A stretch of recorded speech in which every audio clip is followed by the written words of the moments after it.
जय सीते जय सीते सीते जय सीते जय सीते सीते। मैं कवि रामचंद्र जानकी शरणदास आपके सामने अपने ग्रंथ सीतारामचरित्र दर्पण नवकांडीय महाकाव्य के आधार पर एक लघु ग्रंथ श्री सीताराम आराधना का पांडुलिपि तैयार किया है। कुछ आपको मैं सुना चुका हूँ 18 दोहा तक।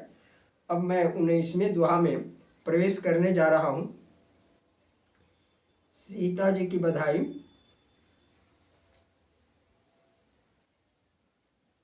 सीता की गाओ बधाई, यह अवसर महासुखदाई।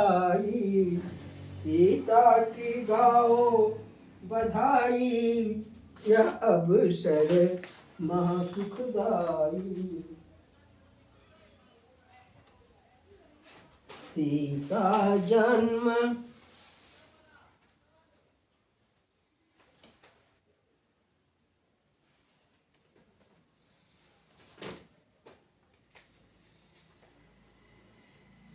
श्री जनक जी के आंगन में आज बज रही बधाई। श्री राजा जनक जी के आंगन में आज बज रही बधाई। बार बार हजार बार यहाँ लाखों बार बधाई। श्री जनक जी के आंगन में आज बज रही बधाई। मातु सुने ना सब याचक को, नए नए वस्त्र लुटावे। मिथिलावासी हिल मिल कर जनक जी को नाच नचावे। जुग जुग जीवे ललित तुम्हारी, यह आशीष हमारी। ऐसे ही देहि आशीष सब ही मिल, सुंदर सुभग सुनारी।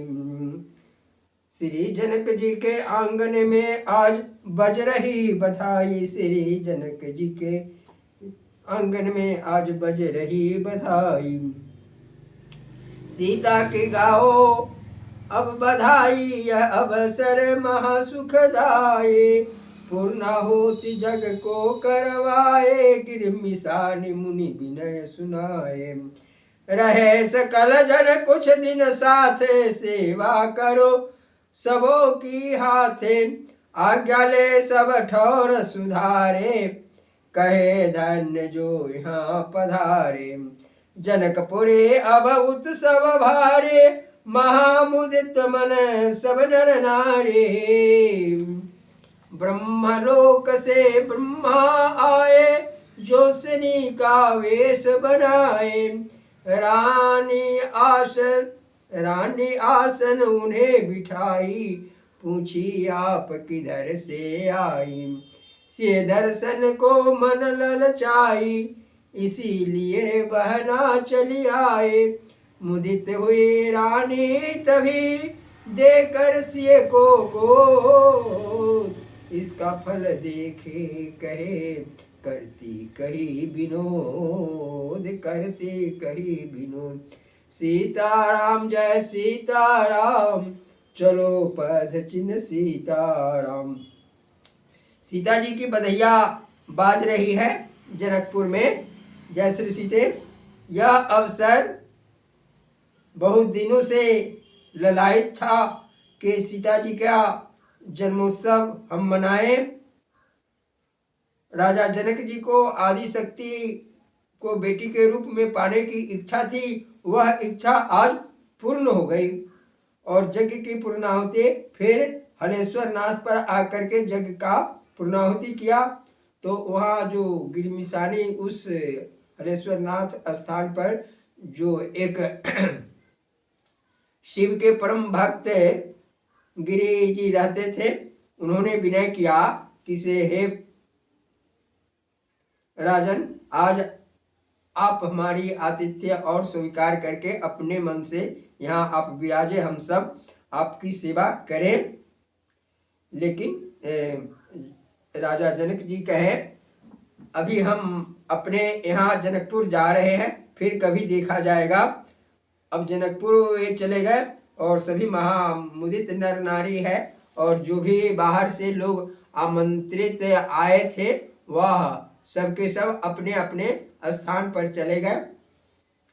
राजा दशरथ जी भी अयोध्या से आए थे, वे भी अपने यहाँ पधार गए। उनके सुनैना जी के पिताजी आए थे, कुशध्वज के भी ससुर जी आए थे, वे सबके सब चले गए। तो ब्रह्मा जी ज्योत्सनी का वेश बना करके सीता जी के दर्शन के लिए आए। तो रानी ने उन्हें आसन पर बिठा करके पूछी, आप कैसे आई हैं? तो कहा, से सीता जी का दर्शन करने का हमारे मन में इच्छा हुई, तो इसलिए हम यहाँ चले आई हैं। तो महारानी ने अपनी लल्ली जी को उसके गोद में दे करके कहे कि इसका आगे का फल क्या होगा, इसे आप समझाने की हमें कृपा करें। तो ज्योत्सनी के भेष में ब्रह्मा जी बतला रहे हैं, यह सतचित आनंद स्वरूपा, सत्य जगत में ब्रह्म स्वरूपा, जगत चराचर की यह माता, इनकी सब आस लगाता, सकल सिद्धियों के सुखदाता, थके जगत जन यश गुण गाता, देव बधू बहु वेश बना कर, दर्शन करती आंगन आकर, निमिकुल भूषण जनक दुलारे, जन जन की लगती यति प्यारे, इनके सकते जगत उजागर, देख न पाए कभी दिवाकर, सीता के आते धरते पर, मस्ती छाई हर बस्ती पर, हृदय लगा मन में मुस्काई, सादर अब उनको लौटाई, देवलोक से देवगण अपना वेश छिपाए, मंगल छवि दर्शन करे, मंगल भेंट चढ़ाए। जय श्री सीते। जोशी जी ने कहा कि यह आनंद स्वरूपा है, सतचित ए आनंद स्वरूपा है, श्री किशोरी जी ब्रह्म स्वरूपा है। यह जगत चराचर की माता है और सब इनकी ही आश लगाए रहता है। यह सकल सिद्धियों की दाता है, इनके गुणगान और यश का कोई था नहीं पा सकता है। सकल सिद्धियों के सुखदाता, थके जगत जन यश गुण गाता। देव बधू भी बहुत वेश बना करके, अपने वेश बना करके, वेश बदल करके सीता जी के दर्शन के लिए आ रहे हैं उनके आंगन में, सुनैना जी के आंगन में, और कह रहे हैं कि निमिकुल भूषण जनक दुलारी जो है, जन जन की बहुत ही प्यारी लग रही है, इनकी शक्ति जगत में बहुत ही उजागर है, इसकी शक्ति को सूर्य भी अपनी शक्ति को नहीं देख सकता। सूर्य की जो प्रकाश की किरणें हैं, उन किरणों से भी इसकी शक्ति का अंदाज नहीं लगाया जा सकता। सीता के आते धरती पर मस्ती छाई हर बस्ती पर, सीता जी के प्राकटोत्सव पर हर बस्ती में आनंद ही आनंद झूम गया।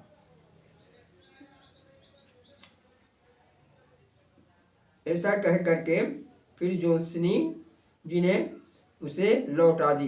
देवलोक, अब देवलोक से देवतागण भी अपना वेश बदल करके उनके दर्शन के लिए आ गए। तो आज छठियार है, तो छठियार के दिन में कह रहे हैं, वेद रूपे रत्नों की माला, मुदित हृदय विधिया कर डाला, गीतों के प्रभेद रूप माला, सरस्वती ने आकर डाला। हरि ने वेद तंतु में चादर, लक्ष्मी ने वैभव दी सादर, शिव ने नृत्य प्रभेद रूपिहार, उमा नवीना पट उपहार, कोई मणि में हार चढ़ाए, कोई कंगन हाथ धराए, कोई आभूषण दे सुख पाए, कोई सुंदर कपड़ा पहनाए, कोई इत्र फुलेल लगाए, कोई सोना सिकरे पहनाए। रामचंद्र कभी गान सुनाए, सिय पद पंकज शीस नवाए। कामधेनु मन सोच कर उन्हें पिलाए दूध, जो आगे नदी बनी कहते हैं यह बूझ। सीताराम जय सीताराम, चलो पद चिन्ह सीताराम। यह 21वां दोहा मैंने आपके सामने सुनाया। देवता लोग अपने वेश बदल करके सीता जी के दर्शन के लिए जो आए हैं, उनमें विधि ने वेद रूपी रत्नों की माला किशोरी जी के गले में डाला। सरस्वती जी ने गीतों के प्रभेद रूपी माला किशोरी जी के गलों में डालकर प्रणाम की। विष्णु भगवान ने तंतुमय चादर दिया और लक्ष्मी जी ने सारी वैभव की दी, और शिव जी ने अपने नृत्य प्रभेद रूपी हार दिया, और उमा जी ने नवीन पट्ट वस्त्र उपहार में दिए। यहाँ पर कोई मणिमय हार चढ़ा रहे हैं, तो कोई कंगन हाथ में धरा रहे हैं, कोई आभूषण दे रहे हैं, तो कोई सुंदर कपड़ा पहना रहे हैं, कोई इत्र फुलेल लगा रहे हैं, कोई सोना सिकड़ी पहना रहे हैं। लेकिन रामचंद्र कवि लाचार, उन्हें क्या दे सकते हैं? तो उन्हें केवल सीता जी के पद में, चरण कमलों में शीश नवाकर इन पंक्तियों को गाकर सुनाने का ही कार्य कर रहे हैं। कामधेनु गांव ने उन्हें अपना स्तन का दूध पिलाकर उन्हें तृप्त किया, जो आगे नदी, जो दूधमती नदी नाम से आगे विख्यात हुई। यह 21वां दोहा तक मैंने आपको सुनाया। जय श्री सीते।